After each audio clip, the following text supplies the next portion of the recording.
Hi everybody, Roy here. I'm at Intrinsic Nursery with Brent. And actually a little while ago Brent asked me to put the ground layer in of sedges under his unique garden.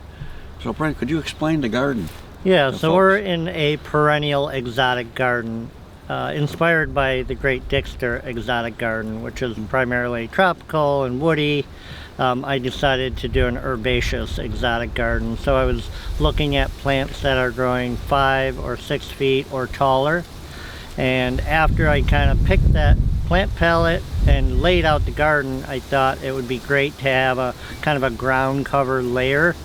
And so I asked Roy to come in and lay out some Carex for us as a ground layer. So I brought some from Northwind, Carex hertifolia, Carex remota, and which other one did I bring? Carex muhlenbergii. And then Brent had a whole collection here. We used his. And what we tried to do was, I tried to look at the maximum height. They're all going to get 5 to 6 feet high, but look at growth rate, who's going to get higher faster, and where will light still be able to infiltrate into the ground layer.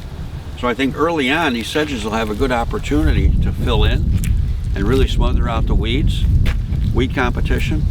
And by June the plants will be so dense also, they'll be contributing to suppressing weeds. So there'll be a tremendous amount of weed suppression going on here by early June to mid-June. And we've got the sedges spaced on 12-inch centers. I think with that tight spacing, along with the plants getting so large, what were some of the plants you had? So we had Carex Montana and Carex Pennsylvanica straw hat. That's your introduction? Yep. Straw hat, yeah. Carex bromoides, which is a favorite of mine. And we did Shortiana. Carex Shortiana, which is a tall, upright, kind of V-shape. And then one I found at Riverside that was being mowed in one of their parks. We just actually keyed out the name. Cephaloidea. Carex cephaloidea, which has a low growing point, can actually get mowed. So again, we just scattered them through here, and you can see the ground layer, the green tufts. So I'm really excited to see how this all works out. It's a very unique concept. I don't know anybody that's done this, especially put it into a hoop house. And then what are you going to do with the sides? Aren't you growing vines? Or? So we are going to have some fencing over a few panels of the hoops, and we'll have some vines, hardy kiwi vine, potentially some clematis, and Lonicera, honeysuckle vines, but that'll be about it.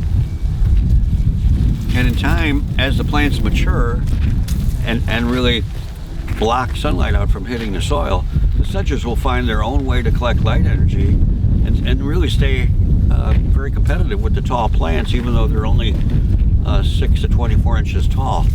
So I think the competitive nature of Carex is just too good. We can use them as a ground layer to smother out plants, smother out weeds. And they're also very communal, so things can come through them and live and have a healthy life. So, anything else you'd like to add? Or? No, I think we have a garden next door, so we have some kind of similarities in size and kind of texture. So it'll be a nice kind of play to the old garden, the new garden, and some similarities, but some differences as well. I think it's a garden to really look forward to next year. So I'm very excited to see how this all works out. Me too. Well, thanks everybody for taking a stroll with Brent and I. Brent will keep you updated next year. We'll come out here, take a look at everything, and see how it starts in the spring and moves on into summer and fall.